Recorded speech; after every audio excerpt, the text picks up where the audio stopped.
यह कहानी गौतम बुद्ध की करुणा, अहिंसा और आध्यात्मिक शक्ति को दर्शाती है, जिसने एक भयानक डाकू को महान संत में बदल दिया। कहानी का प्रारंभ।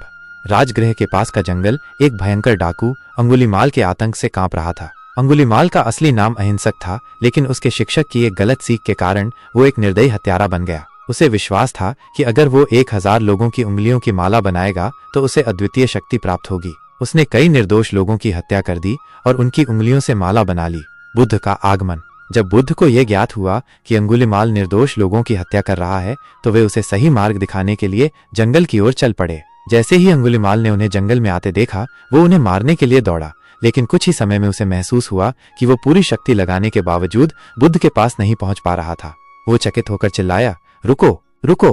बुद्ध ने शांत स्वर में उत्तर दिया, मैं तो पहले से रुका हुआ हूं अंगुलीमाल, तुम ही रुको। परिवर्तन का क्षण। अंगुलीमाल ने चकित होकर पूछा, गौतम, आप कैसे रुके हुए हैं? बुद्ध ने उत्तर दिया, मैंने हिंसा और बुराई को त्याग दिया है। मैं सच्चे धर्म पर स्थिर हूं, लेकिन तुम अब भी हिंसा और अज्ञान में दौड़ रहे हो। बुद्ध के शब्दों ने अंगुलीमाल के हृदय को झकझोर दिया। वो रो पड़ा और उनके चरणों में गिर गया। उसने अपनी सारी क्रूरता छोड़कर बुद्ध से दीक्षा लेने की प्रार्थना की। बुद्ध ने उसे भिक्षु बना लिया। अंगुलीमाल का परिशुद्ध जीवन। अंगुलीमाल ने पूरी श्रद्धा से अहिंसा का पालन किया और तपस्या करने लगा। कुछ समय बाद वह पूर्णतः परिवर्तित होकर एक शांति प्रिय संत बन गया। एक दिन वह भिक्षा मांगने नगर में गया, जहां लोग अब भी उसे हत्यारा समझते थे। उन्होंने उसे पत्थर मारना शुरू कर दिया। घायल और रक्त रंजित अंगुलीमाल बुद्ध के पास पहुंचा और पूछा, भंते, मैं तो अहिंसा के मार्ग पर हूं, फिर भी लोग मुझसे इतनी घृणा क्यों करते हैं? बुद्ध ने उत्तर दिया, अंगुलीमाल, तुम्हारे पिछले कर्मों के परिणाम स्वरूप ये हो रहा है, लेकिन धैर्य रखो, तुम्हारी सच्ची भक्ति तुम्हें मुक्त कर देगी। अंगुलीमाल ने धैर्य और करुणा का पालन किया और अंततः वो अरहंत, मोक्ष प्राप्त व्यक्ति बन गया। कहानी की शिक्षा। 1. परिवर्तन संभव है।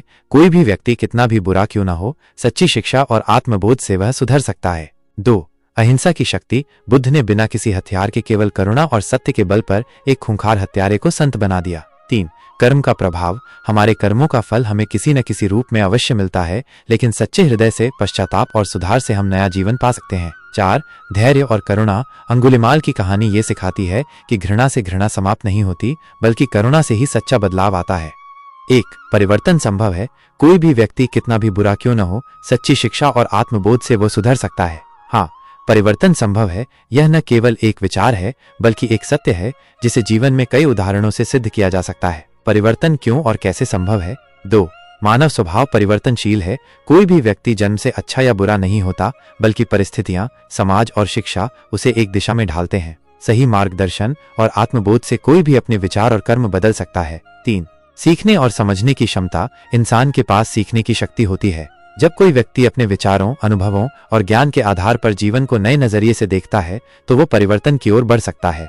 4. इच्छा शक्ति और प्रयास। यदि कोई व्यक्ति वास्तव में बदलना चाहता है, तो वो अपने व्यवहार, आदतों और सोच को बदल सकता है। लगातार प्रयास और आत्म अनुशासन से किसी भी स्थिति को बदला जा सकता है। परिवर्तन के उदाहरण। 5. अंगुलीमाल का परिवर्तन। जैसा कि हमने पहले चर्चा की, अंगुलीमाल एक हत्यारा था, लेकिन बुद्ध के संपर्क में आकर उसने हिंसा छोड़ दी और एक संत बन गया। 6. अशोक महान का परिवर्तन। सम्राट अशोक, जो कभी हिंसक युद्धों के लिए जाना जाता था, कलिंग युद्ध की क्रूरता देखने के बाद बौद्ध धर्म अपना लिया और शांति एवं अहिंसा का प्रचार करने लगे। 7. अपने जीवन के छोटे बदलाव। कोई व्यक्ति जो गुस्सैल स्वभाव का है, ध्यान और आत्मचिंतन से शांत बन सकता है। बुरी आदतों में फंसा व्यक्ति संकल्प और मेहनत से स्वस्थ जीवन शैली अपना सकता है। डर और असफलता से घिरा व्यक्ति सकारात्मक सोच और मेहनत से सफल हो सकता है। निष्कर्ष। परिवर्तन असंभव नहीं है। यह पूरी तरह से हमारी सोच, प्रयास और परिस्थितियों को देखने के नजरिए पर निर्भर करता है। चाहे जीवन में कोई भी स्थिति हो, आत्मबोध और सही मार्गदर्शन से बदलाव लाया जा सकता है। परिवर्तन की कुंजी है इच्छा शक्ति, धैर्य और निरंतर प्रयास। 2. अहिंसा की शक्ति। बुद्ध ने बिना किसी हथियार के केवल करुणा और सत्य के बल पर एक खूंखार हत्यारे को संत बना दिया। अहिंसा की शक्ति। अहिंसा केवल एक नैतिक सिद्धांत नहीं, बल्कि एक अत्यंत प्रभावशाली शक्ति है, जो न केवल व्यक्ति बल्कि पूरे समाज को बदल सकती है। यह शारीरिक हिंसा से अधिक मानसिक और आध्यात्मिक बल की मांग करती है। अहिंसा का अर्थ है हिंसा न करना, लेकिन यह केवल शारीरिक हिंसा से बचने तक सीमित नहीं है। इसका व्यापक अर्थ है 1. विचारों में अहिंसा, किसी के प्रति द्वेष, घृणा या बुरी भावना न रखना। 2. शब्दों में अहिंसा, कटु वचन न बोलना जिससे किसी को मानसिक पीड़ा हो। 3. कर्मों में अहिंसा, किसी भी प्राणी को शारीरिक रूप से कष्ट न देना। अहिंसा की शक्ति और उदाहरण। 4. महात्मा बुद्ध और अंगुलीमाल बुद्ध ने बिना किसी हथियार के केवल करुणा और अहिंसा से खूंखार हत्यारे अंगुलीमाल को परिवर्तित कर दिया। उनकी शांतिपूर्ण शिक्षा ने अंगुलीमाल को हिंसा छोड़ने और भिक्षु बनने के लिए प्रेरित किया। 5. महात्मा गांधी और सत्याग्रह। गांधी जी ने अहिंसा के बल पर ब्रिटिश शासन से भारत की स्वतंत्रता दिलाई। उनका सत्याग्रह आंदोलन दिखाता है कि बिना हथियार उठाए भी अत्याचारी सत्ता को झुकाया जा सकता है। 6. मार्टिन लूथर किंग जूनियर और नागरिक अधिकार आंदोलन। अमेरिका में नस्लीय भेदभाव के खिलाफ मार्टिन लूथर किंग ने अहिंसा का मार्ग अपनाया और पूरे समाज में बड़ा परिवर्तन लाया। 7. नेल्सन मंडेला और रंगभेद का अंत। नेल्सन मंडेला ने दक्षिण अफ्रीका में रंगभेद के खिलाफ संघर्ष किया और अहिंसा के मार्ग पर चलते हुए समानता स्थापित की। अहिंसा के लाभ।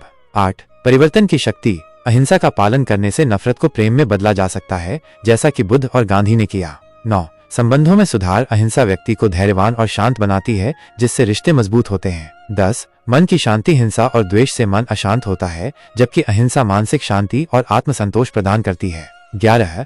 समाज में स्थिरता। अहिंसा से समाज में सद्भाव और सौहार्द बना रहता है, जिससे लोगों में परस्पर सहयोग बढ़ता है। निष्कर्ष। अहिंसा कोई कमजोरी नहीं, बल्कि सबसे बड़ी शक्ति है। यह केवल बाहरी संघर्षों को समाप्त नहीं करती, बल्कि आंतरिक परिवर्तन भी लाती है। सच्ची अहिंसा करुणा, धैर्य और प्रेम से उत्पन्न होती है और समाज को शांति और सद्भाव की ओर ले जाती है। 12. कर्म का प्रभाव। हमारे कर्मों का फल हमें किसी न किसी रूप में अवश्य मिलता है, लेकिन सच्चे हृदय से पश्चाताप और सुधार से हम नया जीवन पा सकते हैं। कर्म का प्रभाव। जैसा करोगे वैसा भरोगे। ये कहावत कर्म के सिद्धांत को सरल रूप में समझाती है। कर्म का अर्थ है हमारे विचार, शब्द और कार्य। जो कुछ भी हम करते हैं वह किसी न किसी रूप में हमारे जीवन को प्रभावित करता है। कर्म का सिद्धांत। भगवद गीता, बौद्ध धर्म और जैन धर्म जैसे विभिन्न आध्यात्मिक ग्रंथों में कर्म को महत्वपूर्ण बताया गया है। इसका मूल विचार यह है कि हर कर्म का फल निश्चित होता है, चाहे वह अच्छा हो या बुरा। कर्म के प्रकार। 13. सत्कर्म। अच्छे कर्म, परोपकार, ईमानदारी, करुणा, अहिंसा और सत्य का पालन करना, ये सुख और शांति लाते हैं। 14. दुष्कर्म। बुरे कर्म। हिंसा, झूठ, छल, घृणा और अन्याय, ये दुख और कष्ट का कारण बनते हैं। 15. अकर्म। कर्तव्यहीनता। जब हम अपने आवश्यक कर्तव्य को नहीं निभाते, तब भी उसके परिणाम होते हैं। कर्म का प्रभाव। कुछ प्रमुख उदाहरण। 16. राजा हरिश्चंद्र की सत्यनिष्ठा। राजा हरिश्चंद्र ने सत्य की रक्षा के लिए अपना राजपाट, परिवार और सुख शांति त्याग दी। उनके कर्म का प्रभाव यह हुआ कि अंत में उन्हें देवताओं का आशीर्वाद मिला और उनकी प्रतिष्ठा अमर हो गई। 17. गौतम बुद्ध और अंगुलीमाल। अंगुलीमाल अपने दुष्कर्मों के कारण दुखद परिणाम झेल रहा था, लेकिन जब उसने अच्छा कर्म किया और भिक्षु बनकर अहिंसा का पालन किया तो उसे आध्यात्मिक मुक्ति प्राप्त हुई। 18. कौरवों और पांडवों का भाग्य। महाभारत में कौरवों ने अधर्म, छल और अन्याय का मार्ग अपनाया, जिसके कारण वे नष्ट हो गए, जबकि पांडवों ने धर्म का पालन किया, इसलिए अंततः विजय उनके हाथ लगी। कर्म का वैज्ञानिक दृष्टिकोण। क्रिया प्रतिक्रिया का नियम। न्यूटन का तीसरा नियम कहता है, हर क्रिया की समान और विपरीत प्रतिक्रिया होती है।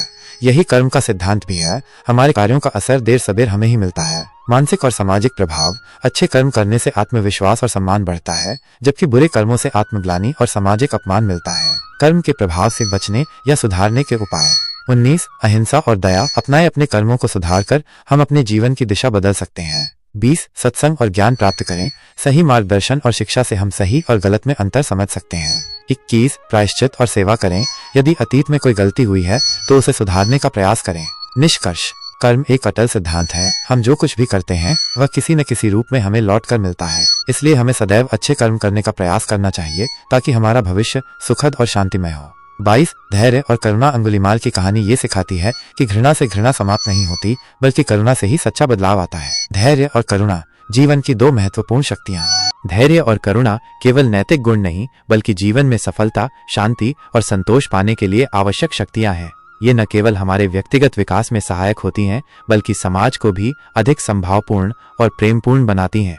1. धैर्य, सहनशीलता और आत्मसंयम। धैर्य का अर्थ है कठिन परिस्थितियों में भी आत्मसंयम बनाए रखना और उचित समय की प्रतीक्षा करना। ये नकारात्मक परिस्थितियों में भी शांति और दृढ़ता बनाए रखने की शक्ति देता है। धैर्य का महत्व। सफलता का आधार। कोई भी महान कार्य तुरंत पूरा नहीं होता। धैर्य के बिना ज्ञान, कौशल और अनुभव नहीं बढ़ता। संबंधों को मजबूत बनाता है। धैर्य रखने से हम दूसरों की गलतियों को क्षमा कर पाते हैं और रिश्ते मजबूत होते हैं। तनाव और क्रोध पर नियंत्रण। धैर्य हमें कठिन परिस्थितियों में संतुलित और शांत बनाए रखता है।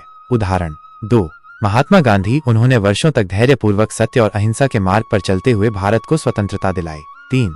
एडिसन का प्रयोग। थॉमस एडिसन ने हजारों असफल प्रयासों के बावजूद हार नहीं मानी और अंततः बिजली का बल्ब बनाया। 4. कछुआ और खरगोश की कहानी। धीमे चलने वाले कछुए ने धैर्य से दौड़ जीत ली, जबकि तेज लेकिन अधीर खरगोश हार गया। 5. करुणा, दया और संवेदनशीलता। करुणा का अर्थ है दूसरों के दुख और तकलीफ को समझना और उनकी सहायता